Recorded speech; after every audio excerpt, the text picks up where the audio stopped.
കുറച്ച് ആളുകളുമൊക്കെയാണ്.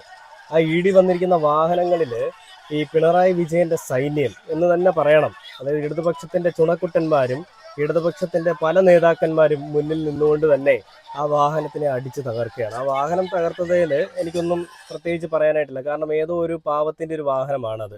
ഒരിക്കലും അത് ഇ ഡി അവർ വന്നിരിക്കുന്ന അവരുടെ സ്വന്തം വാഹനമൊന്നുമല്ല. ഏതോ ഒരു വയറ്റിപ്പിഴപ്പിന് വേണ്ടിയിട്ടൊരു വാഹനം എടുത്ത് അത് ടാക്സിയായിട്ട് ഓടിക്കുന്ന ഒരാളുടെ വാഹനമാണ്. അതെന്തായാലും അടിച്ചു തകർത്തു.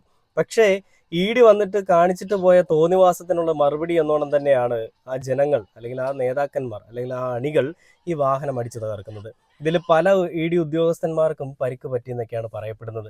ഇ ഡി ഉദ്യോഗസ്ഥർ വന്നത് തോക്കും കോപ്പും ഒക്കെ ആയിട്ടാണ്. എന്നാൽ ഒന്നുപോലും പുറത്തെടുക്കാൻ പറ്റാത്ത രീതിയിൽ അവരെ വാഹനത്തിനുള്ളിൽ വെച്ച് തകർത്ത് വാരിയിട്ടാണ് പിള്ളേർ വിട്ടത്. ശരിക്ക് കിട്ടിയിട്ടുണ്ടെന്നാണ് അറിയുന്നത്. ശരിക്കും E D V D Modi ആ ഒരു ഡീലില് ഇ ഡിയും ഞെട്ടി, വി ഡിയും ഞെട്ടി, മോഡിയും ഞെട്ടി. മോദിക്ക് ഇത്രയും നാൾ വിചാരിച്ചിട്ടും